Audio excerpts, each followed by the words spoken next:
Congressman, welcome back to the program here. The military zone in El Paso, it stretches down into your district there. This is an extension of Fort Bliss, but any idea how wide, how long this is going to be, going all the way down there to Fort Hancock that you represent? Yeah, Jason, thank you for having me. It's 63 miles. I actually spoke with the general that is in charge of Fort Bliss a few days ago, and we're in constant contact on it.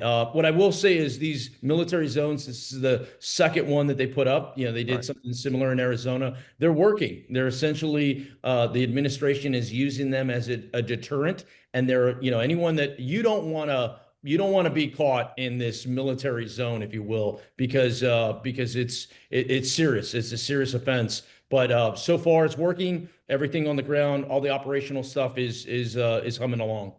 And the one in New Mexico is like 60 feet wide. How wide is this one? Any idea? Yeah, it takes it from the center of the U.S. Mexico border up into the shoreline. So a lot of that is there is no Okay. private property. These were some of the concerns I had. Hey, are there any? Does it encompass any private property? Is it near any communities? Like where exactly is this? It's a 63-mile stretch essentially from the center of the U.S. Mexico border to the shoreline that covers area in kind of remote areas where there is no public property. That's the area that's been annexed, if you will. Congressman, is the military really needed with illegal crossings dropping down to just a trickle under President Trump?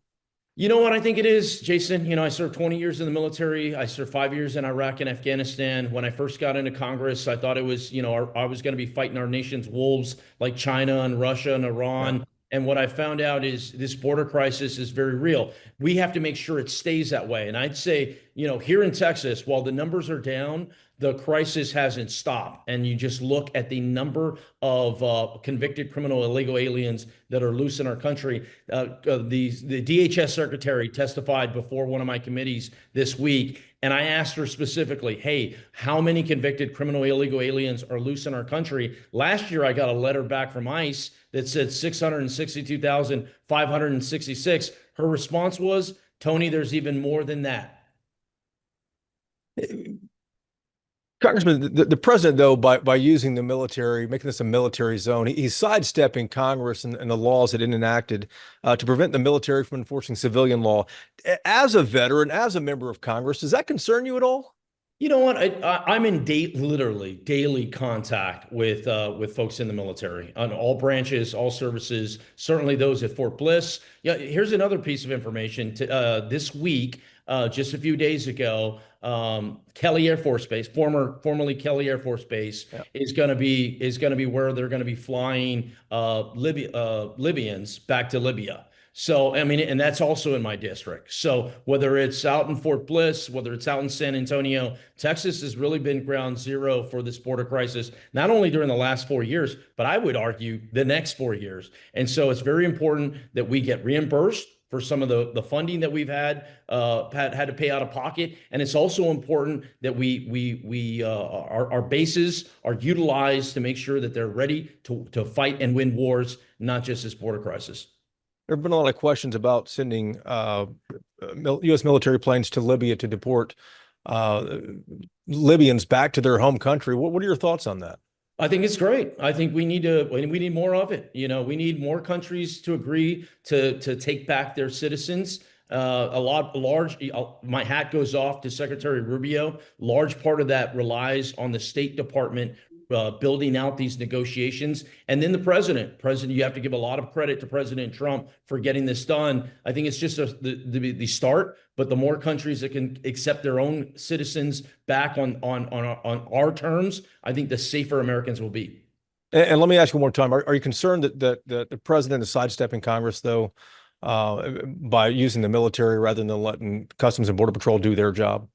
No, I think the military has a role to play in this. And I think the biggest role, and once again, I've been on the ground at Fort Bliss 4 times in the last several weeks. The biggest role that the military can play is they have assets that DHS does not have, which is pretty simple. They have the planes. They have the planes, they have the equipment, they have the skill set to be able to kind of ramp up some of these deportation flights. It's working right now. I'm keeping a close eye on it to make sure that everyone kind of continues to paddle in the right direction. But so far, so good.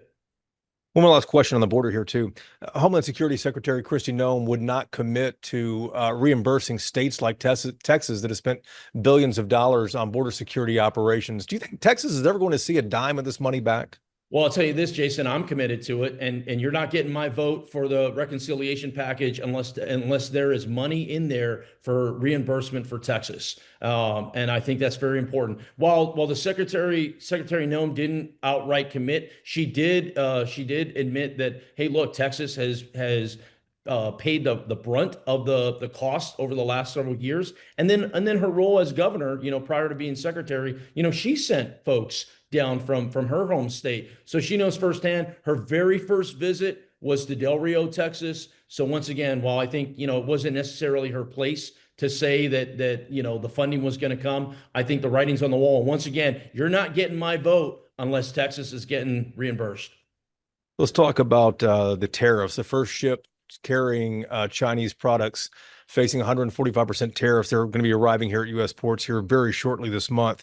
Texans are about to see a hike in prices, is what many businesses say. Do you expect that we're also going to see empty shelves?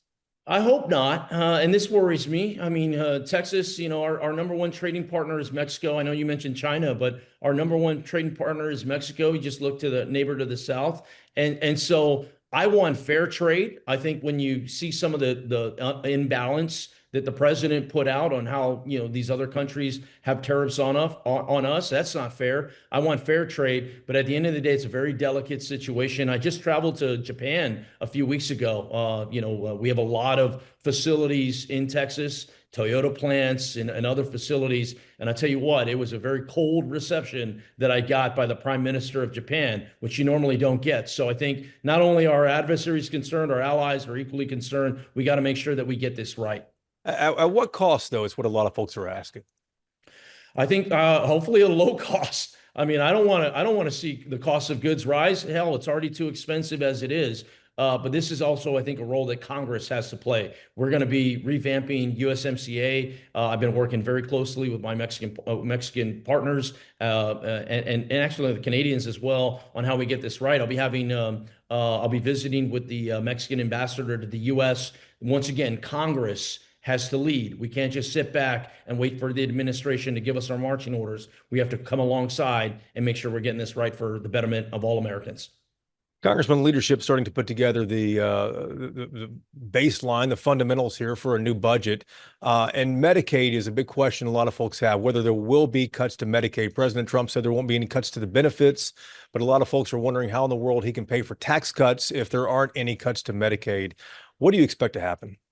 Yeah, I'm expecting it to be this. This is how it's going to turn out, Jason. Republicans are going to say it's amazing. Democrats are going to say it's terrible. And then there's people like me that I care about the details. Details matter. I don't care what the platitudes are. The details matter because the facts are there are millions of Texans that rely on Medicaid to get their health care. We have to make sure that we don't pull the rug out from underneath them. And oh, by the way, a lot of those Texans, they're voting Republican, right? So this isn't a partisan issue, if you will. At the same time, I'm in favor of permanent tax cuts. Let's put more money in our pockets and less money in DC. And the same time, I'm in favor of tackling the deficit. I think we can accomplish all three of those things, as well as some other ideas, more money for border security. But this is where details matter. This is where Congress needs to come together. It's like, right now we're trying to get a pope, and you're trying to lock everybody in a room, and nobody comes out until there's white smoke. I think that's a similar type of approach we need to have. We also need to be working with the Senate, though. This isn't just a House deal. Right. The House deal can't be 180 different than the Senate, and then the president can't have another idea. Everybody has to be on the same page. I think we're close, though. And to make sure I'm clear, though, when it comes to Medicaid, where do you stand on cutting benefits? I think it's a terrible idea. I think it's a Okay. terrible idea to pull out the rug from underneath people that that rely on Medicaid. Let's find the waste, let's find the fraud, but let's not take away benefits from hardworking Americans. Congressman, let me ask about an effort you've been leading in Congress. There is a flesh-eating parasite most people probably have never heard of. I have to admit I hadn't, called the New World screwworm. And a lot of ranchers across Texas, a lot of farmers are quite concerned about this, about what it could do to their livestock.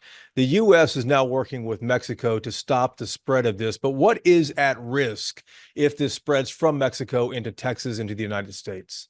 Jason, the screwworm issue is a real deal. And too often times we're always talking about the problem, not getting ahead of a problem. And this is one thing that I've been leading on. Let's get ahead of a problem. If this screwworm hits Texas, it will decimate our livestock industry. And not only Texas, it'll decimate the United States as well. So how do we tackle it? It's pretty damn simple. You sterilize flies, as many sterilized flies as you can get, and you basically cut it off before it even gets going. There is one facility in our hemisphere, and that's in Panama. It's Right. absolutely madness. Myself and Senator Cornyn, we introduced a piece of legislation that this week that is going to add another facility. I've been working very closely with the Ag Secretary. She gets it. And I think we're going to get this over the finish line to make sure the screwworm doesn't come to Texas.